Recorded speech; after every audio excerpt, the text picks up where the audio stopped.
I'm Justin. I'm a Skullcom librarian. My pronouns are he and they. I'm Sadie. I work IT at a public library, and my pronouns are they, them. And I'm Jay. I'm a cataloging librarian, and my pronouns are he, him. No guests, just the crew. I also didn't get any library news for this one, but what happened with the Proton guy?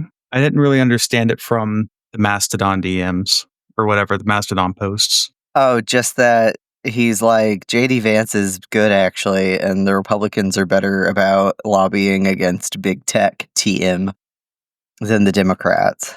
Sounds like cope. Yeah. Sadie, you were muted. Oh, yeah, I just said that was pretty much my understanding. It's just they're shilling for J.D. Vance and gross. Yeah. It's kind of what I was worried about when you told me that Proton has like the storage stuff. And I was like, but what if the Proton people are like even worse weirdos? They do have you can do they have a crypto wallet you can get. Yeah. But all the privacy people weirdly are into crypto because you can pay for VPNs without leaving a paper trail or something. I don't know. Molvad accepts Bitcoin as a form of payment. But there is a paper trail. It's literally a distributed ledger. It's everywhere. You can also literally mail them cash in an envelope, which is literally why Molvad, they're the only, the true heads know, if you really don't want to do anything, you can just mail $5 in an envelope to Molvad for your account.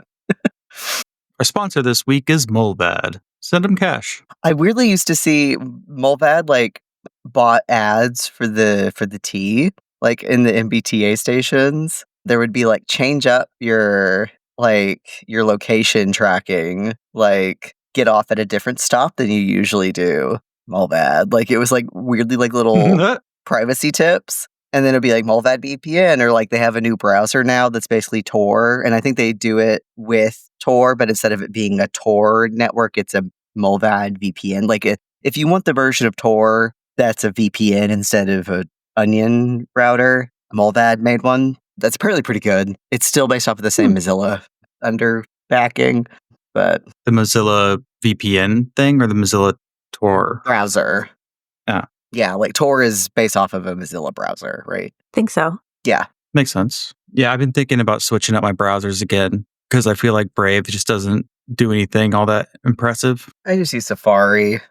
It mainly, and this is going to sound so stupid, because on my computer I can do Apple Pay with it, and also if I have to get a verification code sent to me via text, it will auto-load it into the field and mark the messages red like it does on my phone. That's good. Maybe I should use Safari on my phone more. The ecosystem. I mean, on your phone, it'll do it no matter what you're in. But on your computer, Safari, you have to be using Safari for that to work. But on your phone, yeah. Oh, is that Apple doing that? I thought that was Bitwarden and LastPass were doing that. No, that's Apple doing that. I only noticed it after I put LastPass on my phone. So maybe I also was around the same time I got an update.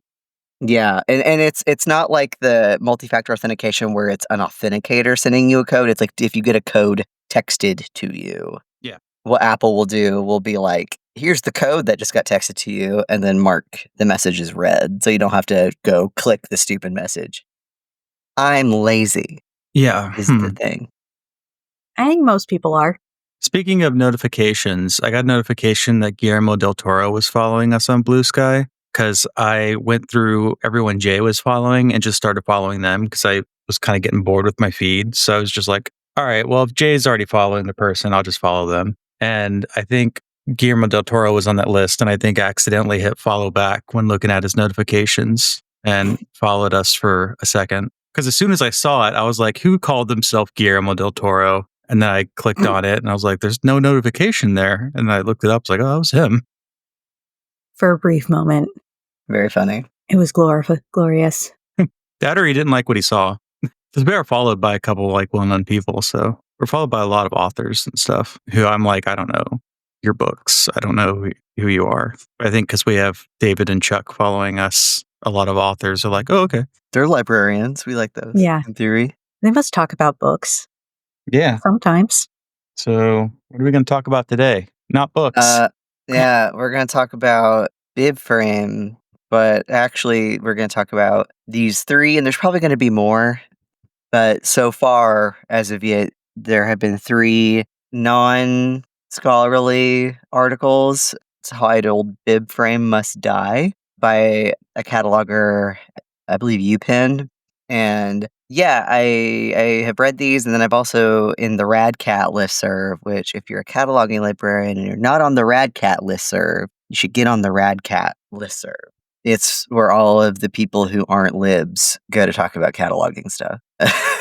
it's AutoCat, but good. And yeah, so then people have been talking about these, and I want to talk about them because I agree with them, but I also have some critiques TM of them. And Jeff Edmonds, if you happen to listen to this ever, thank you for writing these and getting people talking about this. And I hope you take our criticisms in good faith the way we. And if you're a cataloger out there, shouts out, join the Discord, let us know what you think about these. Because I'm honestly curious what other cataloging librarians think of this. Yeah, because I will come right out the gate and say that I'm a bit of an RDA apologist. Gasp, I know. And these articles should be retitled Why RDA Must Die, and not Why BibFrame Must Die. But so I'm a bit of an RDA apologist, but the reasons I like RDA are all to do with the original RDA toolkit and not the official RDA toolkit TM. Anyway, I lost my train of thought there, and I'm going out of order. So, Justin, do you want to do this, or you want me to do this? Yeah, we can start off with what is BibFrame? So we did an episode 135 about linked open data, and I think we talked about BibFrame in that. But BibFrame is a linked data planned to be a replacement for Mark, but now is discussed more as a successor to Mark because Mark is old and therefore bad. And you got to use 3-number digit fields like in the olden days of computers. And I mean, Mark does have problems that are kind of like unsolvable because it's so ubiquitous. So it's like, well, what are you going to do about it? It's why a lot of legacy stuff lives on Fortran still, because it's like, well, unless there's a Y2K about to happen, we really don't have a reason to fix this or spend all the money to fix it. Yeah, and I will say that linked data in libraries is not a totally out there idea, because I remember when I was in grad school, and just to let people know, this was 2015 to 2017, that the way that we were taught linked data, because I took an ontology development course, I made a linked data ontology in grad school. I've been in the shit, right? And I also took a metadata in theory and praxis course. Practice. I just got back from an organizing meeting, so it's on my head right now.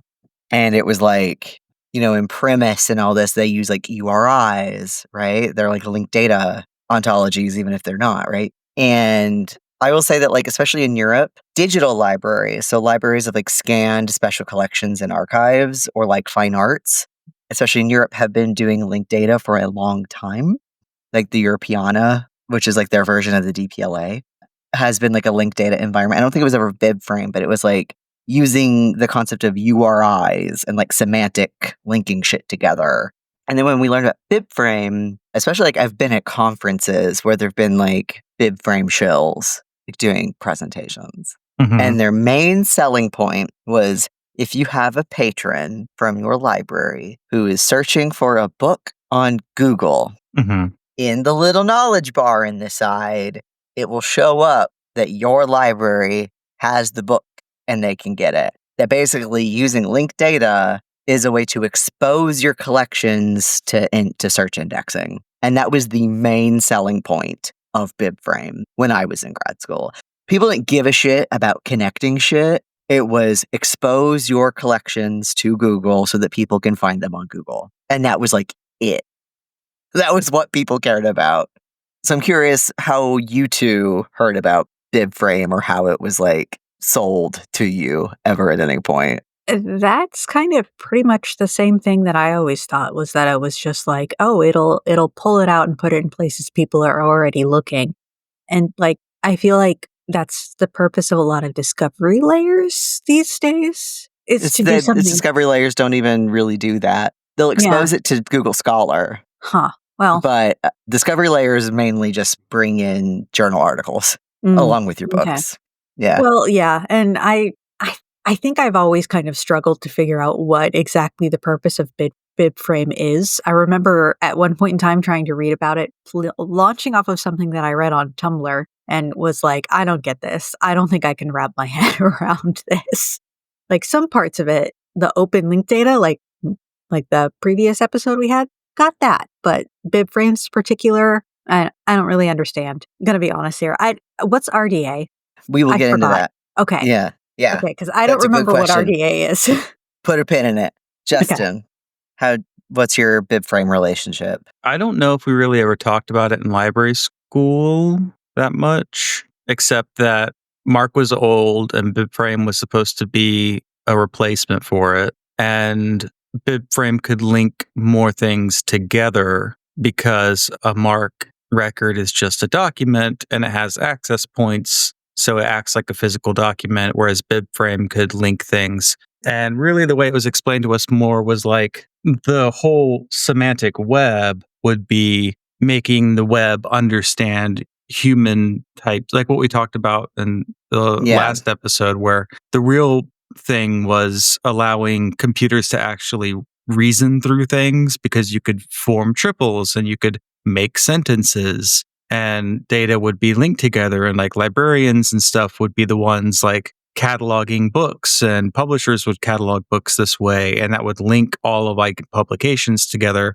which was always like, I always thought, well, that's a whole lot of labor and I don't think librarians could do all of that, but it would be nice. And I always thought, kind of the brute force way that we do it now, which is like through full text searching and like algorithmic matching and just cramming more and more data in there, was kind of like the stupid semantic web, because like it doesn't really teach the connections between things. But I think It at this also point, is limited by just like, what do you do with a print collection? If something's not scanned, then full text searching does shit for that, right? This is a preview into my main grievance with this whole conversation. yeah. But when I like when I mentioned that in the last episode as well, it's kind of like, yeah, but this type of linking through big data is just what's going to happen, because it's actually cheaper and easier to do, even if it's messier and creates like it's just good enough linking. But kind of for most use cases, you only need good enough. So Mhm. as we are learning with generative AI, it doesn't matter if it's accurate 90% of the time, but if it's 80% of the time, that's good enough for people to use it and say, like, oh, well, if it's only wrong 1 in 5 times, who cares? And Mhm. turns out, yeah, people don't care. Yeah. And so these articles, some of their main arguments against BibFrame are that like they argue that it's already outdated because BibFrame was conceptualized before like algorithmic searching really came into fruition, right? Like back when you could actually still use Boolean on Google. You cannot use Boolean on Google anymore. Like you can still use some of the operators, like the wildcards and shit, but you can't the like, Google foo that we used to call it or whatever isn't really much of a thing anymore. But BitFrame imagined that Google would still sort of like, yeah, Google was always an algorithm, but not the natural language processing kind of algorithm that it is now. And so BitFrame already didn't anticipate the way that people search for information, including in library catalogs for the most part. People don't use library catalogs the way we want them to. People will copy paste citations, people will ask questions and type sentences. Yeah, like people don't search the way that we librarians envisioned that they would, no matter how much we try to teach them otherwise. And so, Sadie, you had a comment in the notes. Would you please Oh, explain your comment? I just that one line made me laugh. It's seemingly enamored of the auricular pronouncements of Tim Berners-Lee. Proponents of BidFrame have advanced an agenda divorced from reality. Like, that's particularly cutting to me, it seems like you dissed Tim Berners-Lee, you dissed everybody who believed in BibFrame. Is just an excellent sentence all around.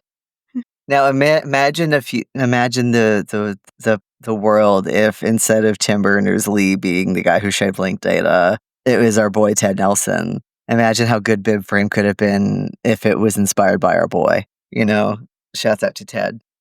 Yeah, because like Tim Berners-Lee was all about like the way I've described it is like reconstructing a like pre-Tower of Babel like divine language. Like everything is these like URIs that the computer understands. Like no matter what language, it's all just numbers, right? And I'm like, no, that's not how this should be. Damn it.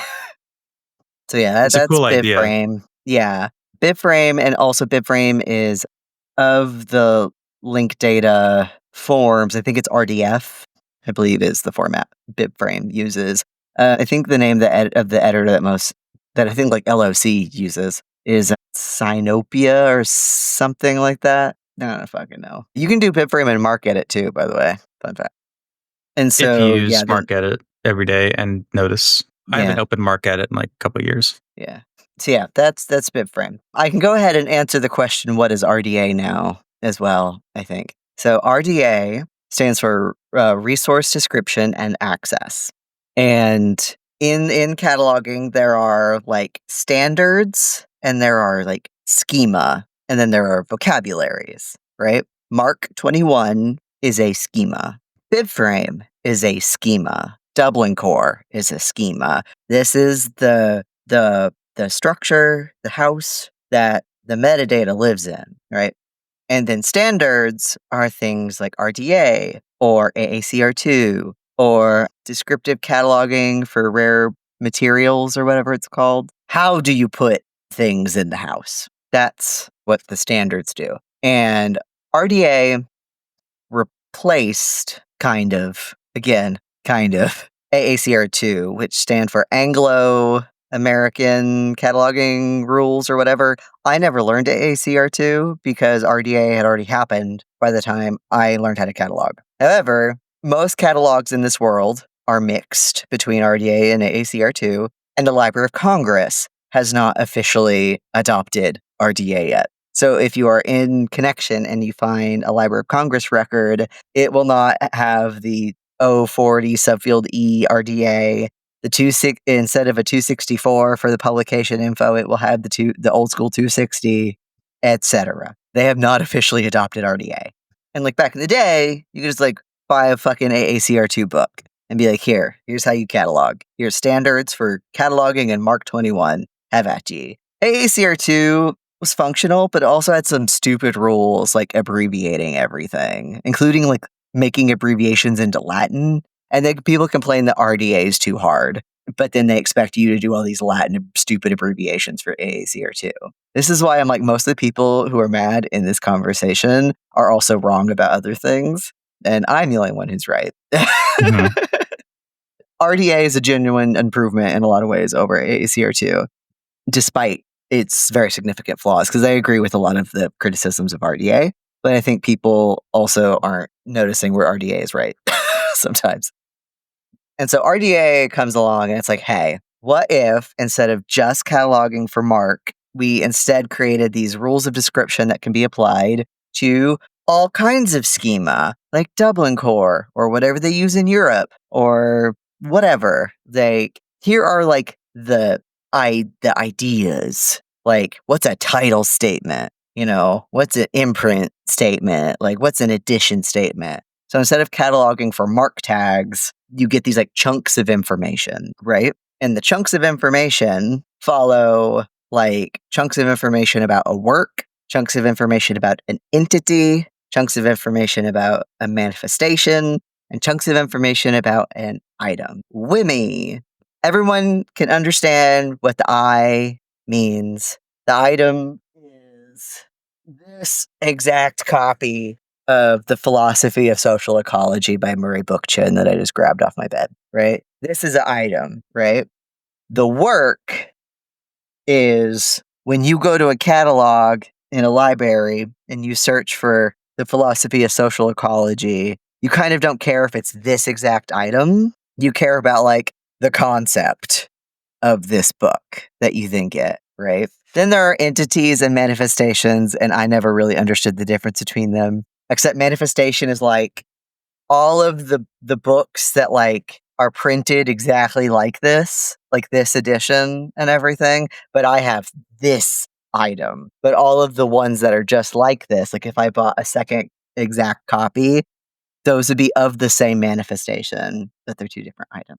Stupid bullshit like that. That's not really helpful. Wimmy's dumb. And that's not how people live.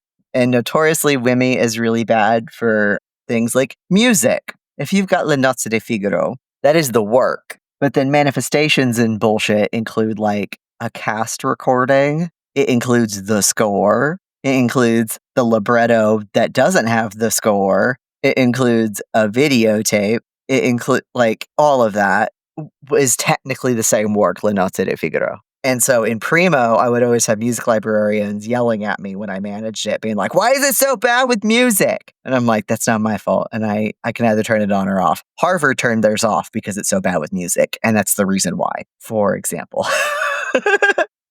But RDA thinks in Wimmy. You have like recording bullshit about the work, recording bullshit about the entity, recording bullshit about the manifestation, and recording bullshit about the item. And that's like how you do RDA, right? RDA also thinks about like how things are connected to other resources, right? Which now Mark does. There are fields in Mark that connect it to other resources that like can hyperlink in catalogs because of RDA, I think. Does that answer your question as to what RDA is? The main problem with RDA is that it costs money as a subscription.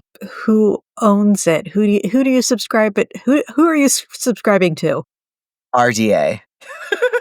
It's a company, like the RDA steering committee or something. So it's proprietary. Okay. And also, I learned original RDA, which is pretty functional, I would argue, and maps very clearly to Mark. If you go on the RDA website now and look at their example records, these are pre-official RDA. These are original RDA. They haven't been updated since like 2016. In 2017, so right when I'm finishing grad school, we start getting official RDA. Original RDA has not been updated since then. Is still available. It is the one I have been instructed to use as a cataloger. I didn't know official RDA was a thing because I haven't done cataloging since like grad school or had access to RDA Toolkit, right? Official RDA is the most incomprehensible bullshit I have ever seen in my life because it's so hyper-focused on the linked data aspect now instead of just like a different way of thinking about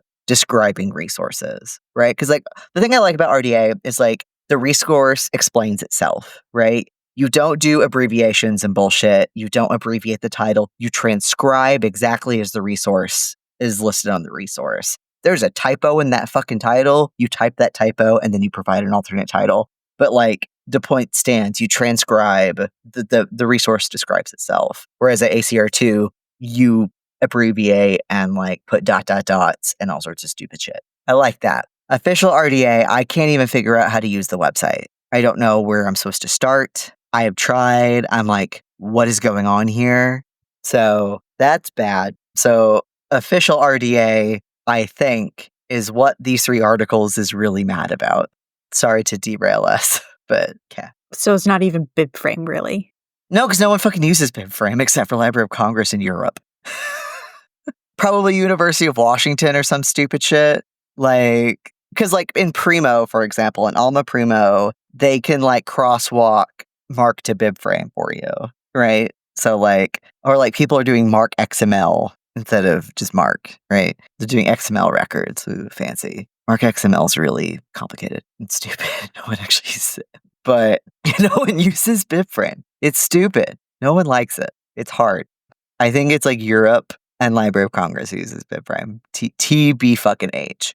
But everyone's got their panties in a twist about RDA and have since I've been in cataloging, since I was in grad school.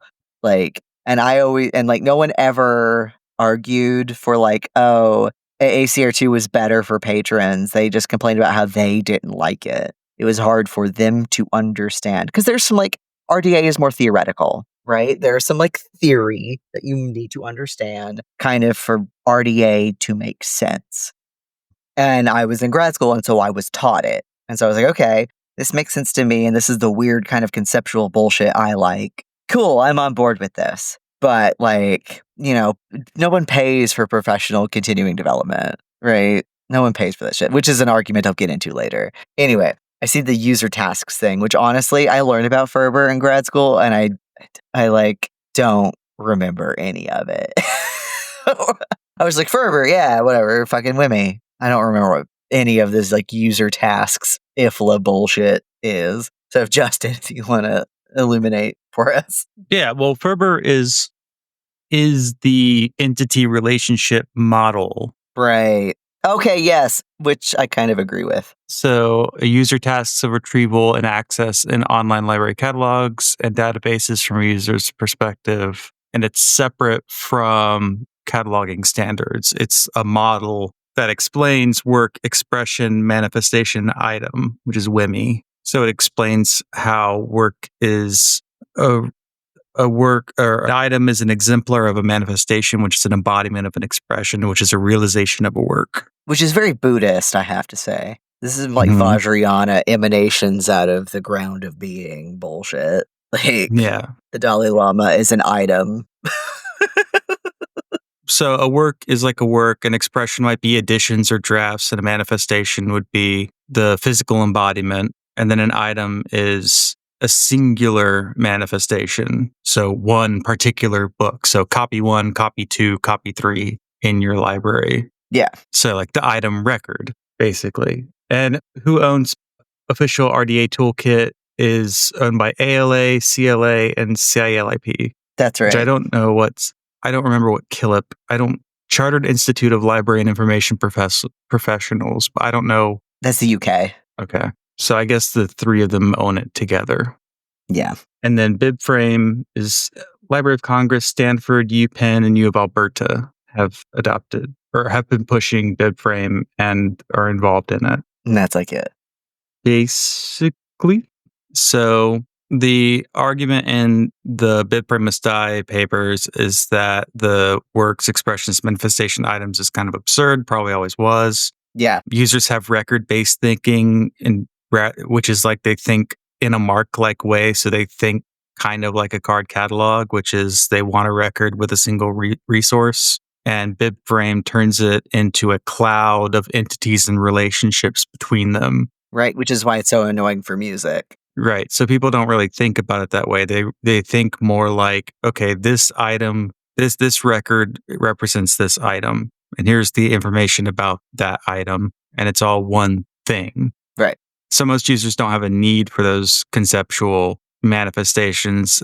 Kind of the only reason that I ever understood was the purpose of it was to say like, well, this particular item is in this library and this item's in another one. And if you wanted to know like where every single version of this edition of Hamlet was, then you could find all the connected libraries that have this exact edition, and you could find every single one that has how many copies of it. But like who needs that information? You just need to know what's at your library. Whereas like I would argue that like one of the use cases for this that would make sense, weirdly, is where holds are concerned.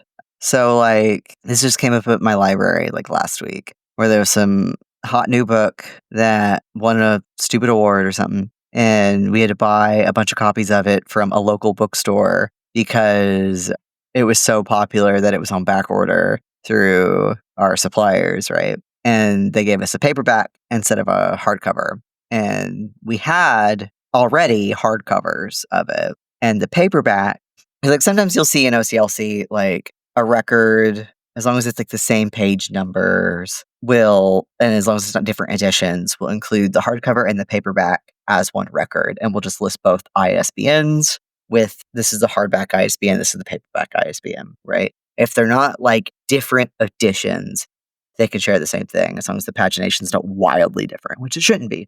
This one said like it said in it both first paperback edition and first hardcover edition. Like it had both edition statements in the thing. And we had found that another library had made a record for this paperback one. And we were like, if we did that, if we used that record and brought it in, this would not help our holds situation because we couldn't then use these to fulfill the holds on the other one. And there's a lot of fucking holds on that other one. And we bought a lot of these. So we were like, you know what? It's the same page. Like, fuck it, we're just putting it on our hardcover one because we can't differentiate between paperback and hardcover to fulfill holds, right? Like, unless someone like has a fucking reason. But for this, it's like we don't give them we don't let them make that choice. So like if they were actually separate editions and separate records and everything, then like we couldn't do that. But yeah, holds or like ILL. I feel like this is where this makes sense. Sadie, you were gonna say something. Yeah, I was gonna ask, like, how do you treat large print editions different from that? Because that is one use case that I see people being like, "No, I want this very specific," Well, like, that's a separate edition. it's just considered a separate edition. Okay, I think because so, yeah. I've seen very similar things happen in, like, that's a pretty, I think, perennial public library deal is like which ones are going to satisfy which holds so people don't get pissed off, or when is it the last copy of something when you actually have like 5 hardbacks still left but you're out of paperbacks, like, so is it the last copy or is it the not last copy kind of thing. So but there are people who are like, no, I want the hardback and And I we only say want the we don't hardback. care. Yeah, and you kind of have to just make, yeah, the judgment call on that. Like, oops, sorry, you get what you get when it's super popular. When it calms Mhm. down, you can probably have a better chance at what the exact Mhm. physical manifestation you want. But yeah, no, I just large print is one of those things that also comes up in discussions like this. So, Mhm. but But yeah, as a would separate edition makes sense. academic librarians have thought of that? No, that's the other thing. Yeah, And that is my main criticism with these pieces is they are so firmly rooted in academic library thinking, of which I used to be guilty because I did not yet work in public libraries. But now that I have been on the other, I have crossed the Rubicon or whatever the fuck. I've noticed some shit now. And I'm like, oh, like these people don't think about anything. And to be fair, not a lot of public libraries do their own cataloging anymore. They either buy them from Ingram or Baker and Taylor already cataloged, or there's consortium like cataloging consortiums that'll do it. But if you do have catalogers at your library, like still like this is a use case and like I feel like this entire discussion has been dominated by academic librarians. And that's one such instance where I'm like, haha, and more will come up. Not least the fact, and I will reveal my big trump card at the end that I put at the end of the note. But yeah. The next thing, bullet point though, is the labor costs, which I think is the real actual issue here. In that, like, I mean, to quote like the guiding principle or whatever that Justin brought out, making things easier for computers at the expense of people.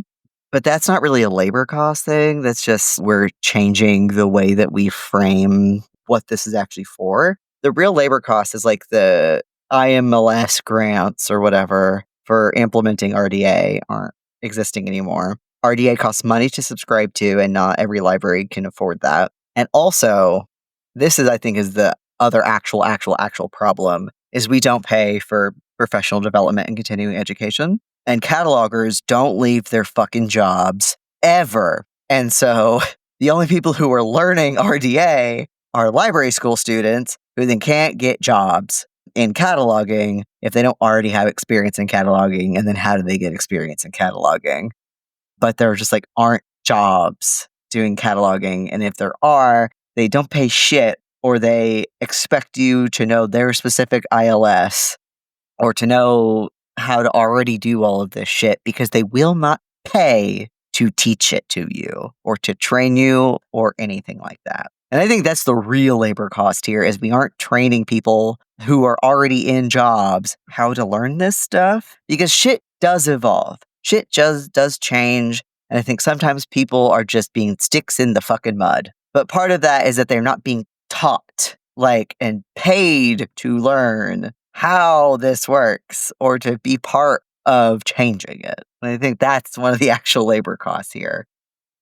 I'm like, just teach people OG RDA and then also make it free or like a book you can buy, which I think it can be a book you could buy, but still. That by itself wouldn't get people into using BIBFRAME because the labor No, cost that's to just transfer RDA. over to, getting over to BIBFRAME has dubious benefits and it requires recataloging pretty much everything. And there's already so much cataloging work that needs to be done to make things discoverable. So yeah, the thing I always bring up is it's a paper. It's called More Product, Less Process. And it's about the fact that people are over describing things in special collections. And then most special collections still have items that never get cataloged at all. So no one knows that they exist. So it's better to just have Mhm. a minimalist catalog record or a minimalist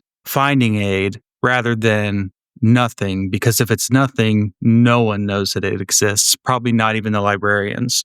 So, I mean, I remember one time we were looking for something and it was at the bottom of like a pile on a bookshelf that had like just a ton of like postcards and newspapers on top of it. And it was like really important donor material that we couldn't find. And my supervisor was the kind of guy who just like piles stuff on his desk like a mile high. So it ended up on the bottom of one of his piles.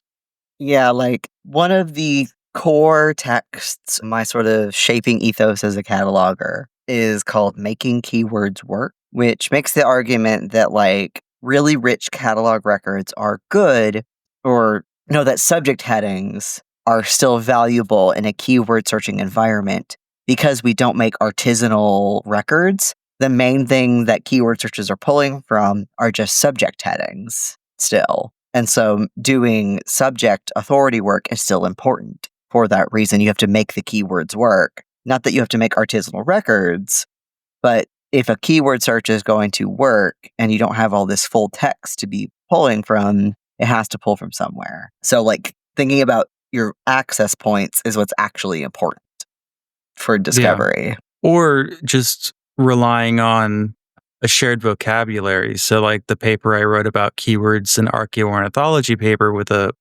biology professor, it was because basically this subgroup of scientists needed to come to an agreement on what they were calling things. And they needed their own vocabulary and to start tagging their papers with it so they could find each other's work and stick to it. So they needed a common vocabulary and they needed to implement it in the keywords for their papers when they submitted author supplied keywords. Yeah. So, yeah, that was another reason why I had to accept that linked up with data is not a good idea because unless we had state sponsored jobs to clean metadata around the world all day, which would be good, it would be a good make work job if we needed full employment. But there's probably other things we could ask people to do, like rake forest debris and do others, WPA kind of jobs rather than converting the Mhm. world to BibFrame. Yeah, I mean, and again, like, this is BibFrame must die, but actually it's argument against RDA. In a listserv I'm in, and I won't say who said it, one of the arguments against RDA that this person who I think is correct in all things said that, like, one of the main problems with RDA, or that the main problem with RDA again is that it, like, costs money. And so this is a class issue. Like, again, not all libraries can afford it, but also because then not all libraries can afford to use it, it causes disparities amongst records. So not all libraries are cataloging to the same standard. And this is ignoring the fact that, like, rare books has its own bullshit standards that it follows, right? Like, you'll see, like, DCRM or DCRB, whatever, like, records in WorldCat, basically. But that, like, my catalog has a ACR2 and RDA in it. And we have been instructed, like, for time's sake, not to correct a ACR2 records to be RDA compliant unless we're already doing a lot of work to the record. Like, if we're already there, okay, make the changes. But if not, just, like, fucking leave it because it still works. But, like, because between ACR2 and RDA, there are some differences in how you approach describing things. This then causes inconsistencies and disparities between places, including, like, indexing issues, right? Like, if you correct a record in WorldCat to be RDA compliant and this changes the title, then that causes a discrepancy between that record and then every library who uses that record, right? Which is like could be an API, could be like an API issue, could be like there's all sorts of issues that this could cause or like upstream if it gets pushed to them and stuff, right? So that was like one of the main arguments with RDA is that it causes messy metadata because not everyone can afford or understand it. Including Library of Congress. They haven't officially adopted RDA. They still see those 260s everywhere and they piss me off. I'm like, ugh. So one of the points this article makes is that discovery layers already do a lot of what we would want BIBFRAME to do, which is to pull in data that is out in the open web, I guess, or in other places. The point that he makes is that marked data is far less important than full text and other sources of indexable data. 80% of all records displayed in search results come from non-mark records, even though non-mark records are only 60% of the database.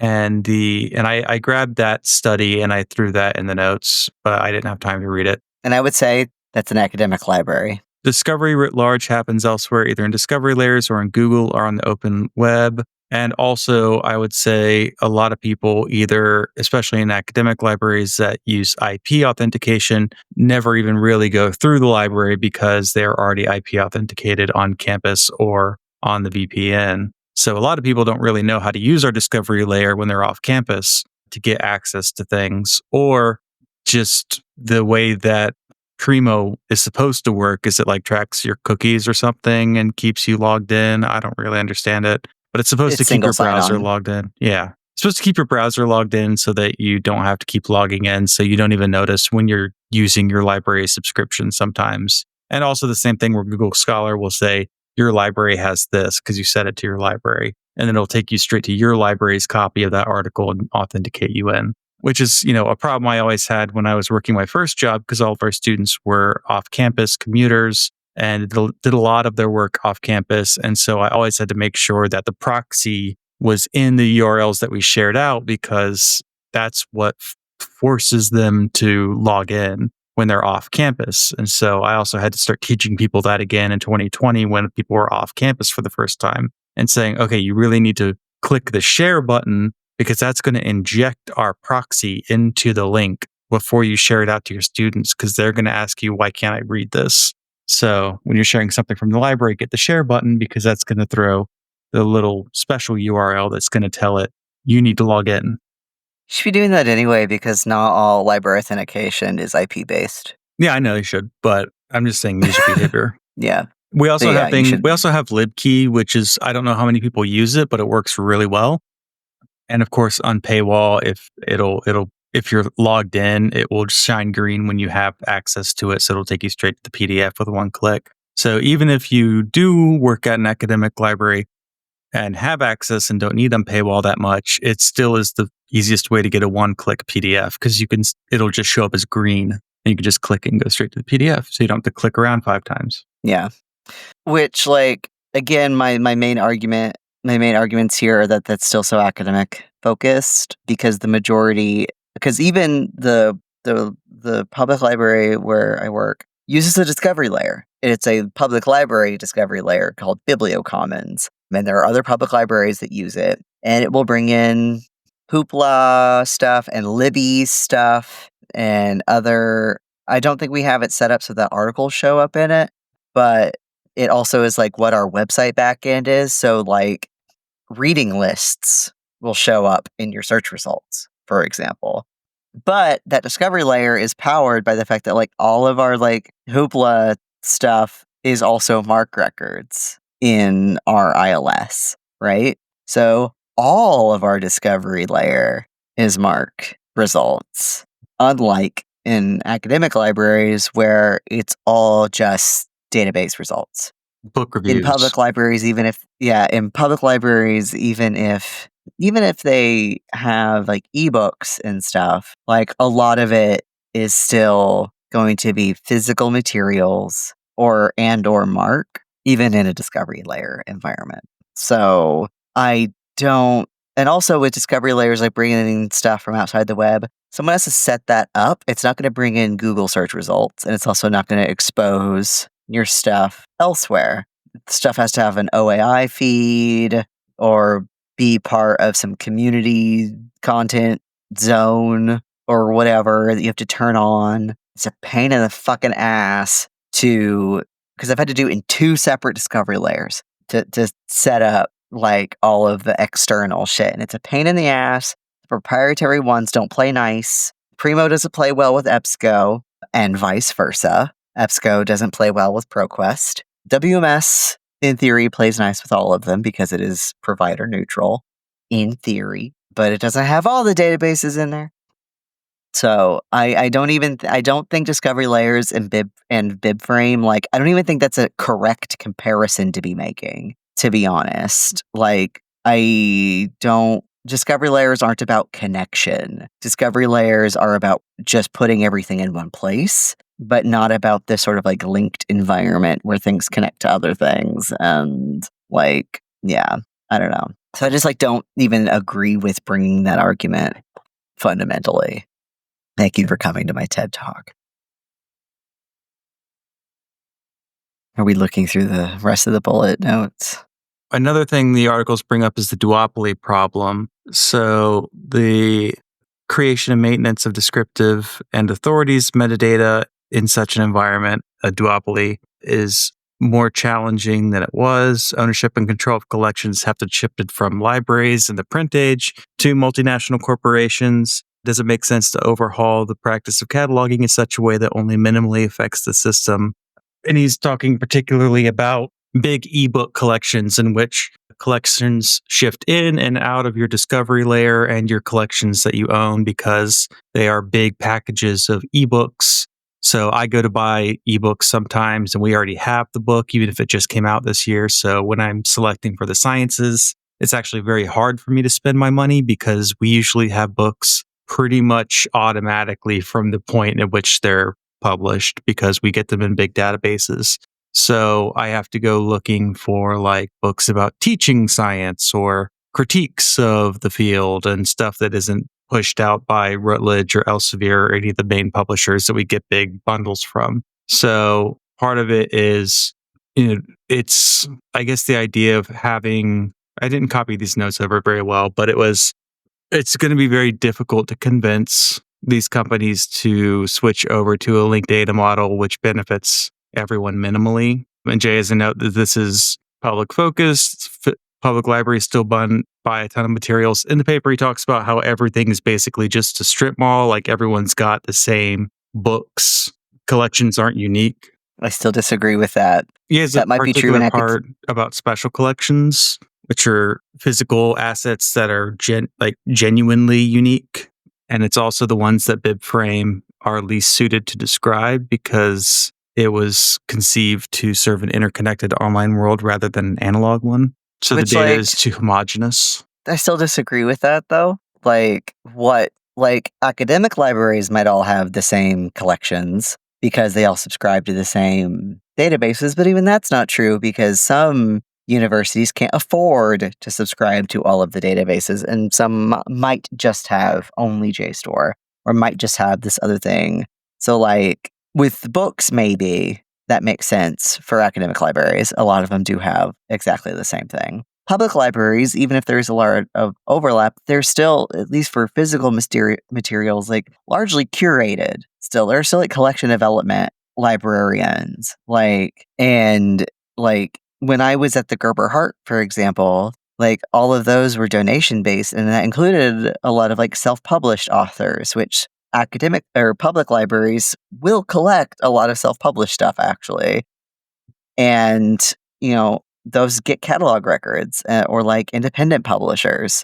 So like I also just disagree with I think this argument's still so academic focused, like the homogeneity of connection. Like then what's the point of WorldCat if not to see how collections differ between libraries if we all have the same thing? Like, I don't know. Like, I didn't understand this argument.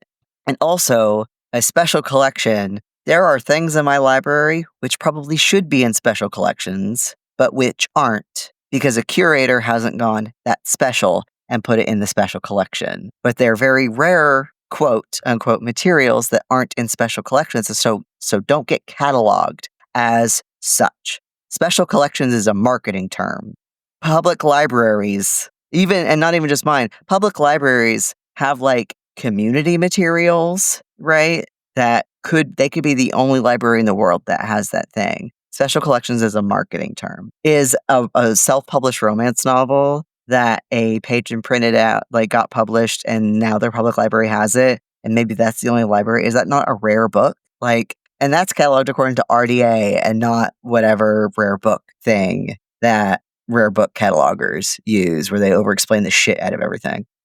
Like, I don't like this argument, and I think it's very got blinders on to the realities of how things get described and why things might be in special collections versus not. Also, our special collections, we have shit that other libraries have. Not everything in a special collections is unique. Yeah, well, I think the whole point is he's talking about distinct collections of the physical ones. And so, Not even with special collections.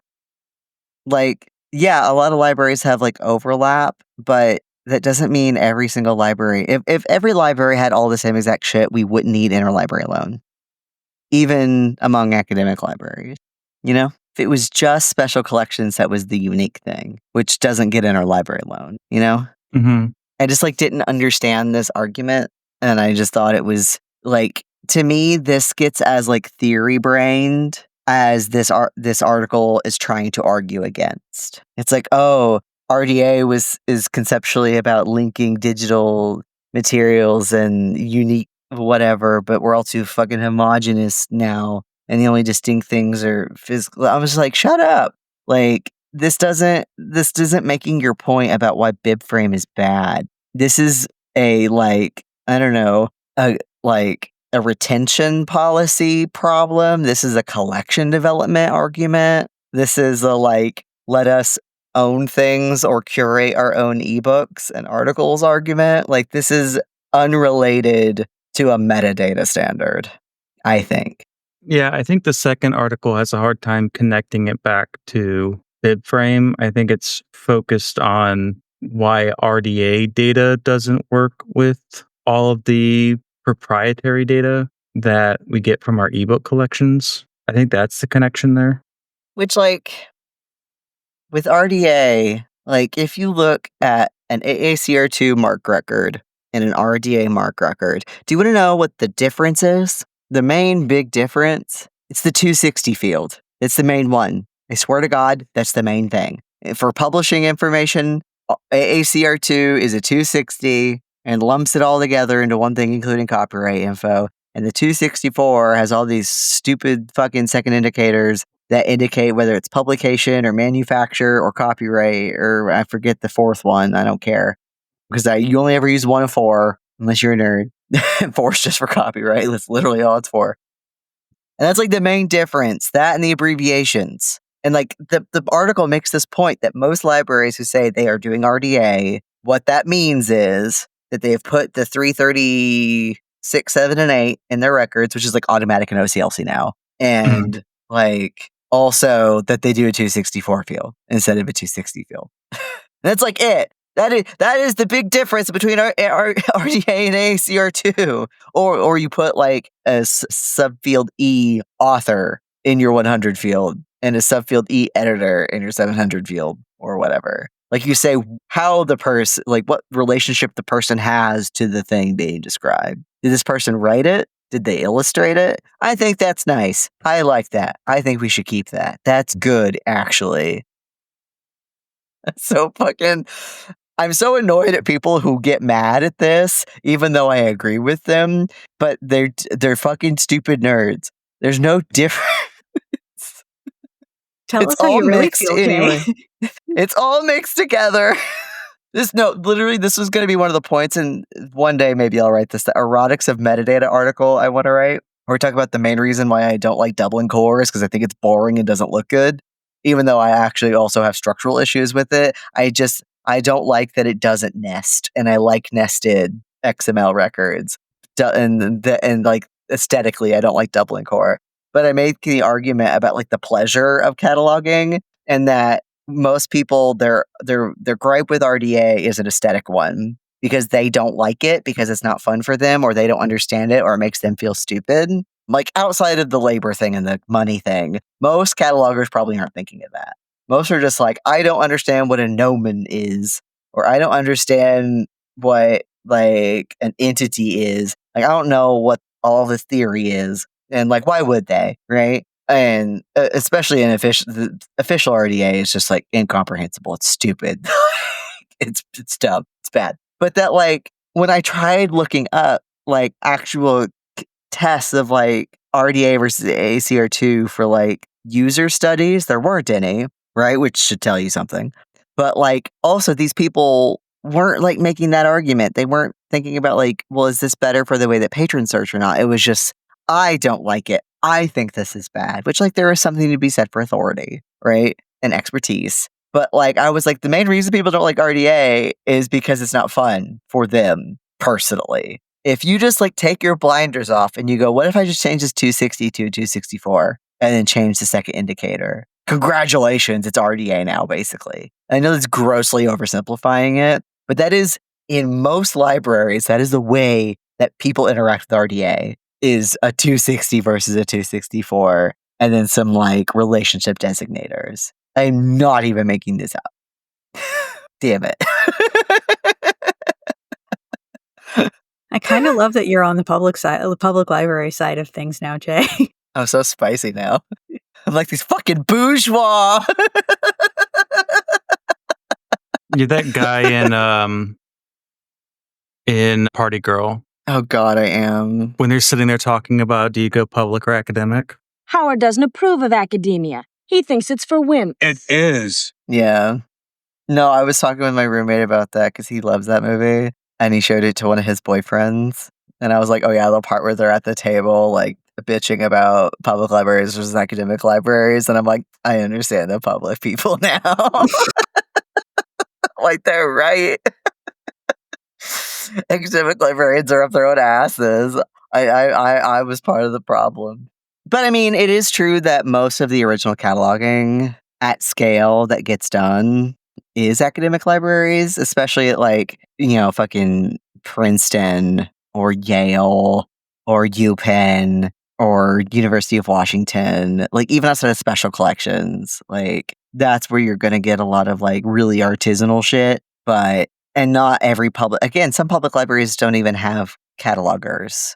It's done at a consortial level, or they just buy everything pre-cataloged. Like, it's true that, most of the cataloging labor that happens in this country is probably happening at academic libraries, at least for people who might be doing like original cataloging, right? Or like more advanced copy cataloging. That's going to be happening in academic libraries. But still, people use libraries at public libraries, damn it. Me and Sadie are going to take over the podcast from you, Justin. Well, I mean, when I worked at my first university, we had no physical acquisitions because we didn't have any money for them. So the library was so starved that it was really just evidence-based acquisitions, and it was all just knowledge-based data that flowed in and flowed out. So, I would talk to people at bigger universities and say like, you could run a library without catalogers because you just run it on a shoestring and everything just comes to you from the vendors. And they like didn't believe me. And I was like, I don't know. And then I know a lot of big universities that like don't have catalogers. And so it's like I was trying to explain like the precarity of their position, but they just got mad at me. Like I was saying their job didn't matter. I was like, no, it does. It's just that you can get by without it if you are like small enough. If you're big, you have to have a cataloger. But if you're like a small community college, like they might not have one. And I don't know. I think that was kind of the point that he was making in the second article about we don't own our data. And so like, why make it linked open data? Because I think he was saying like, why fix Mark? Because like, why do we need our data to be linked and open in this ecosystem where it's dominated by two companies? So I think that was the connection he was trying to make. Because I wanted to like get that point out because I didn't want to like be unfair to this article. It was just I was trying to like, I think it's not quite clear what the connection is in that one. I think that one's kind of the weaker part of his argument where it just kind of right. And it's like, and I agree with that point. Like, especially like again, I think that argument is beyond. It's not a BIBFRAME. It's like the problem isn't necessarily BIBFRAME. The problem isn't. Because some of the problem is RDA, but the problem is more so like because like I feel like BibFrame isn't like there are other link data on there are other like linked data ontologies like used in libraries or like schemas and stuff. Like it's not like completely unheard of. It's just that most of it's not describing stuff you would use MARC records for. Most of it is in digital library spaces. Again, so like digitized special collections and digitized archives, but not like Tom Clancy novels. BIBFRAME is for Tom Clancy novels. Like BIBFRAME is meant to replace MARC. BIBFRAME is meant to replace cataloging and not metadata. That distinction, kind of. And then to make everything BIBFRAME. But yeah, like I agree with, like, I think BIBFRAME is I used to be like rooting and tooting for BIBFRAME. I was like, yeah, this sounds like cool. This sounds like a cool idea. This sounds good. Like, sure, why not? Fuck it, let's go. I was for it. But like, it was being developed by like LC or something, and then it's like a private company now or something. And so just like the development of it got put into private hands, I think, or corporate hands or something. And I just think it's a failed project that took too long and didn't evolve at the speed of information retrieval. Because again, like I said, in Europe, they were using linked data for fucking ever. And it was fine. Like that's what I was always taught. Like European digital libraries were ahead of the game in a way that we just never did over here. Like I think what the actual problems are in these articles, if we can like summarize them, is like the cost, which is around like the cost of like RDA. Like if we're going to use RDA, it should not be a closed standard. It should not be a proprietary standard. It should be open so that all of the libraries can use it. And it shouldn't be incomprehensible. It's incomprehensible right now. It's pretty fucking dumb. And there And is the open rules for cataloging out there. People have tried to make. Yes, but I feel like it's going to be hard for a library to make an argument to actually use it. Like we would need to like all as a profession be like, we're using this now. Mm-hmm. Just how do you code for it, right? Unless it's basically replicating RDA. And then I feel like the other problem is like BibFrame and RDA and like all of these standards, not just that they left out public librarians and stuff like in their conception, but they just like left out most librarians when they were being developed, like input from them and everything. Like the majority of the profession was not part of creating these standards or saying we're going with this now. And so like of course like it's not going to be in touch with the way that people actually search, because people who work with patrons didn't develop it. Like that's why it's so theory and conceptual without being tied to anything. It's not grounded at all.